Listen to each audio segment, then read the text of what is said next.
Hello, everybody, and happy Wednesday, whether it's a good morning, good evening, or a good night, depending on where you are. And yes, I am still in beautiful Bejuca, Costa Rica.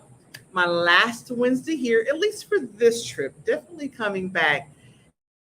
And nature did not disappoint today. It's been such a beautiful day, and the wind has blown. It's been the right speed at the right temperature, just absolutely perfect, right? So, if you are here for the first time, welcome. I certainly want to welcome all of you out there, whether you're seeing this on Facebook or on YouTube, right, or Twitter or LinkedIn. Just welcome, welcome, welcome. For those of you who don't know me, I'm Dr. Twanna Carter. And as a career coach, I work with busy women executives who are struggling with self criticism and imposter syndrome, stress and anxiety so that they can be more relaxed and at ease in their own skin, and so that they can enjoy the careers and the lives that they built. So if you've looked at the tagline, you know that I'm talking about, is it stress or is it anxiety, and why you should care which one it is, right? And so if you can hear me, if you would drop a one in the comments for me, just to be sure you can hear me. I did take off my AirPods today. I don't know if you can hear the ocean from here, but they were a little wonky today when I was online with someone. So I want to be sure that you can definitely hear me, right? So let's go ahead and get started with, is it anxiety or is it stress? And why should I really care which one it is? You know, stress and anxiety are two very common mental health issues, right? As long as you're on the earth, you're probably going to feel some kind of stress. They're really different. Like I said, pretty much anybody and everybody can experience stress. Most of us can experience anxiety, but it doesn't have to be an issue, but sometimes it can, right? And because they're alike but they're different, it can make it really confusing for people who are trying to figure out, do I have anxiety or do I have stress, right? From the experiences that they're going through. So really, I want to talk today about what are the difference between stress and anxiety, and then, when should you be concerned about the symptoms, and what should you do about those symptoms, right? So stress is actually a normal part of life. Yes, I actually said that N word. Stress is a normal part of life. It can be good stress. We call it eustress, like planning on a vacation or like walking down on the beach. That will be good stress, right?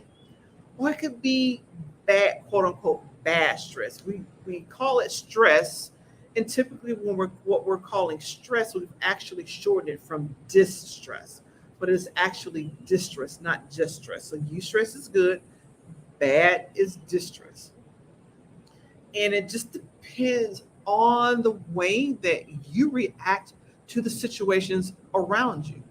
So stress is not about work. There's stress in relationships. There can be stress in school. There could just be stress within yourself and no one else is around. Okay? It can be really, stress can be caused by any situation that makes a demand on your time or your ability and affects your ability to cope. So when we talk about stress, most of us do mean negative part of it, the negative responses to events in our lives. But yes, there is eustress. Getting a promotion is eustress. That could also cause some distress, because if you have imposter syndrome, who's saying like, do you really deserve this? Why did they promote you? You can see how you can go back and forth with that, right? But the positive forms of stress are very important for survival, right? And again, going on a vacation, getting married, graduating from high school, graduating from college, graduating from a military academy, they all can cause stress, but it depends on how you interpret it as to which kind of stress it is. You stress or distress, right? Now, stress can be acute, short term, right? Short term stress is acute. It's something that happens immediately. Like if you got to do public speaking, or you got a job interview, that's acute stress, and we call it, it's the shorter term stress. But chronic stress, right? Is it long-term stress that is caused by repeated incidences of exposure to whatever situation or stressors, right, over time. So that's what makes the difference between acute stress, like right now, or chronic is over time. You're introduced to the same stressor over and over, much like many of our soldiers here who went to the wars, tour after tour after tour after tour, that could have set up chronic stress for some of them, or even chronic stress for the spouses that didn't go because their spouse was in the combat zone. So you kind of get the gist of acute stress and chronic stress, right? And so if that's what stress is, and what is anxiety, because some of you no doubt thought, well, I thought that was what anxiety was. No, actually, anxiety is worry or fear about something that hasn't happened. It hasn't occurred yet. You think it will, or you're like looking at it like, oh my gosh, yeah. So hasn't happened yet. Anxiety disorders are the most common mental illness in the United States. Millions of people have it, and it affects everybody a little differently. So let's look at that, because I mentioned the public speaking, right? That could be anxiety because it haven't happened. But even when you're preparing your presentation, or you're just sitting there on stage because it's getting ready to happen, you can have both stress, distress, and anxiety, right? Anxiety can be mild, moderate, or severe. And typically, folks that have moderate or severe anxiety, we say that you need to see a mental health professional to get that treated, right? Now, as a coach, part of what I do as an anxiety coach, yes, I do see folks who have anxiety. No diagnosis needed. Folks come to me and said, hey, I'm anxious and I'm anxious about performing. Can you help me out? Yes. When I help folks out, it's with anxiety coaching. I also do hypnosis for anxiety. So, but it tends to be on the milder end of it. Anything that's moderate or severe, I'm going to say, hey, I think you should see a medical profession who is licensed to treat you for anxiety. Because coaches don't treat anxiety. We coach people, but we don't treat anxiety, right? And there's a difference there. So it could, anxiety could be physical, it could be psychological, and there's generalized anxiety disorder, which involves that constant worry about so many events, but they haven't happened. So many events or things that we like, what if this happens, and what if this happens, and what if this happens? Hasn't happened yet, but you're still very nervous about it. You're worried about it. And some folks even go on to have panic attacks about something that hasn't happened yet. Okay. And of course, you've heard there's so many different types of anxiety, like social phobia, or, like what I have, social anxiety, fear of being judged by folks, fear of meeting new folks. So, anxiety can go from mild to severe, and it could be different things, right? And anxiety can cause physical symptoms as well. Those of us with anxiety or panic attacks, some of those physical symptoms include things like headaches, having a migraine, stomach aches, stomach cramps, diarrhea, muscle tension, nausea, dizziness, lightheadedness, etc. But guess what? So does stress. Yeah, stress causes some of those same symptoms. I'm going to take a moment here and spray a little off that I didn't spray earlier because something bit me just now. Darn it. Okay. In the middle of a live, yes, we sprayed some off over there, but that's why it's sitting on the table next to me here, right? So yes, all the symptoms that I listed, you can have the same symptoms of stress as you do with anxiety, and that's why people sometimes get confused about what is really the difference between stress and anxiety. And like I said before, stress is a normal reaction to a situation, but anxiety is an exaggerated response, or this niggling, constant worry about something that just hasn't happened yet, right? And so it's important to understand, because depending on what's going on, it tells you what kind of help you need. So really, stress is not actually bad. Research says that when you coach folks to see stress as a good thing, which it can be, the effects of stress are actually less. That's pretty amazing, but yes, it is true, right? And so, but however, anxiety disorders, they just depend. We talked about they can be mild or moderate or severe, and it just depends on each one of us, just like stress depends. For you, public speaking may not be a big deal, right? You just pop out, you do a presentation, doesn't matter. There are some people that they can walk up, and I will do this. I'll say I'm guilty of this. I prefer spontaneous speaking. The more I have to prep for a public speaking, I get a little anxious and I get a little stressed, right?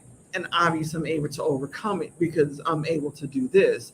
But there are some times and some things like I don't want to. So it was a big deal for me to commit to doing this every single Wednesday. Now I had a faux pas 2 weeks ago when I first got here and I kind of messed things up. But every Wednesday I'm here doing this because I'm committed to it because I know it helps people. So that commitment helps me to be here. But it took me 3 years to commit to doing a live every week because I have social anxiety, and there's sometimes I'm hibernating. I'm hibernating from the world, and I'm closed off, and I don't want to see people. I don't want to talk to people. That's just how it hits me sometimes, right? And so this is a big deal here, and to let people know that yes, I have social anxiety, and yes, you can overcome it. No, it's not running my life anymore. For many, many, many decades, it did, but I got over it, right? And so when we talk about the causes of anxiety, sometimes it's just not easy to figure out. Like I had social anxiety, but I didn't know that until I was almost 40. I just knew I got a frog in my throat when I was trying to talk to people, or if I'm sitting in a classroom and someone would call up my name, I would freeze like I couldn't talk. My brain would just like freeze and I couldn't make thoughts. I was like a deer caught in head, like I just froze and I couldn't say things. I would be upset, stumbling over words. Sometimes a lot of people used to think I was an idiot because I literally could not speak because of social anxiety sometimes, right? And the causes are sometimes unknown. Now the causes of stress, we pretty much know what's stressing us out. Most of the time we do. Now sometimes if it is work, you may not be able to tell if it's your coworker or your boss or someone around the corner. You may not kind of know there that that's causing you stress, but most of the time we actually do, right? And really, when we talk about anxiety and stress and excitement, your brain interprets excitement the same way it does anxiety. Why? Same symptoms. If you're up on a roller coaster, that little funny feeling you get in your stomach, that inertia, we call it, that you get in your stomach, your eyes may dilate, your heart's like pumping, boom, boom, boom, boom, boom, right? Your blood is rushing. Well, guess what? That's excitement. Unless you're mean on a roller coaster, then it's actually fear. But for the most point, most part, that is excitement. And your brain interprets it as excitement. But they're the same exact symptoms as anxiety. And so what tells you that it's anxiety and not excitement? It's you. It's what you are telling your brain. That really is the difference between excitement and anxiety, right? Stress isn't like that. Stress is this, the event or something. Like I said, we most of the time we do know. Okay. And so stress has many triggers the same way that anxiety has many triggers. But again, most of the time we kind of know what we're stressed about. Okay. And so, again, stress and anxiety cause some of the same symptoms. They're very similar. They both involve a part of your nervous system called the autonomic nervous system, that fight or flight. I talked about your heart rate beating, right? You're getting, your breath is shorter, your temperature may rise, you get muscle tension. You get both of those. Anxiety or stress, you can have those symptoms. But oftentimes, if you look at it, if it is stress, there's a situation, whether it's acute stress or whether it's been a situation over time, like people in toxic environments, they do develop chronic stress. But that same toxic environment can also cause anxiety. They're like really close together, right? So if you have stress or anxiety, some of the suggestions that I have for managing stress and anxiety do include breath work, breathing. I know people say, you always say that. Yes, because when you're breathing, there's several things going on. You're getting connected. That vagal nervous system will help you to downgrade what you're feeling. Also, you're getting extra oxygen. And extra oxygen to that brain does trigger you to say, okay, things must not be as bad as I think. But not only that, but breathing, especially when there's rhythmic, you're doing it to a rhythm, is very calming and relaxing. Exercising actually helps too. Of course, you're producing endorphins when you exercise it. And don't feel like you gotta like always exercise an hour. If you do normally because you're healthy enough to do it, fine. If it's 10, 15 minutes, great, right? Practice meditation or some other relaxation technique. Research shows that practicing meditation changes the brain. As a matter of fact, breathing can drop your heart rate and it can decrease your hypertension. It's better for your hypertension. But so is mindfulness. So whether you pray or you meditate or you practice mindfulness, they're all great to reduce stress and anxiety. And then also talk to people about what's going on with you because sometimes understanding and just the act of sharing with someone and not feeling like you're isolated in what you're feeling actually comes. It's that sharing with another human being, and you can share with your dog or your cat too. Look, it helps talk that stuff out, right? So, really, why is it important to know the difference between stress and anxiety? It's so that you can get the right help at the right time. Okay. Again, whether stress is short term or it's chronic, what do you need to help it? Because you can use any of those suggestions I said before, how to manage your stress and your anxiety, right? And so, really, if you're struggling with managing your stress or anxiety, it is so important to know the difference between these two so that you're taking the right steps. And at the end of the day, increasing your mental fitness, right, is a key to effectively coping with stress and anxiety. And I can see my sunlight like they're fading. I'm going to lean back. That sunset is gorgeous. I wish the balcony would turn this way and you guys could see but anyway. Yes, increasing your mental fitness is the key to effectively coping with stress and anxiety. Mental fitness is your capacity to handle or respond to life changes and challenges with a positive mindset rather than a negative mindset.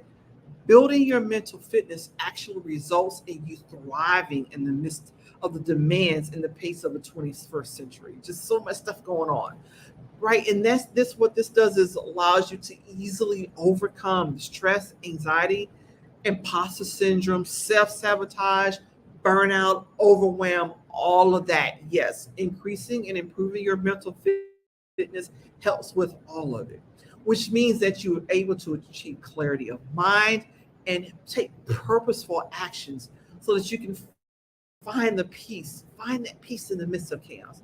And ultimately, you take control of your thoughts and your feelings so that focus on what really matters and is most important in your life.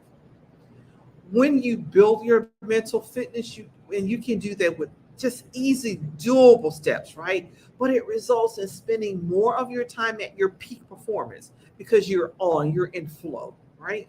It also increases your well being and your peace of mind, as well as you're able to enjoy healthy relationships. So, whether you're feeling anxious or you're feeling stressed, knowing the difference between the two, understand that getting the right help and building your mental fitness is the right solution for both stress and anxiety, right? And so, if you want to find out how you can do that, increase your mental fitness so that you can, do away with the stress, do away and be able to easily handle the stress and anxiety, increase, right? Increase in your mental fitness, increase in the comments, and I'll reach out to you and send you the video that explains how that happens, right? So thank you, because you guys hung in there to the end. Thank you, thank you, thank you. Give yourselves a hand clap. Appreciate you for hanging in here. And I know it's getting a little dark out here, but that's okay. It's my last Wednesday here in Costa Rica, and I want to enjoy it. And I appreciate you for taking the time out to spend with me.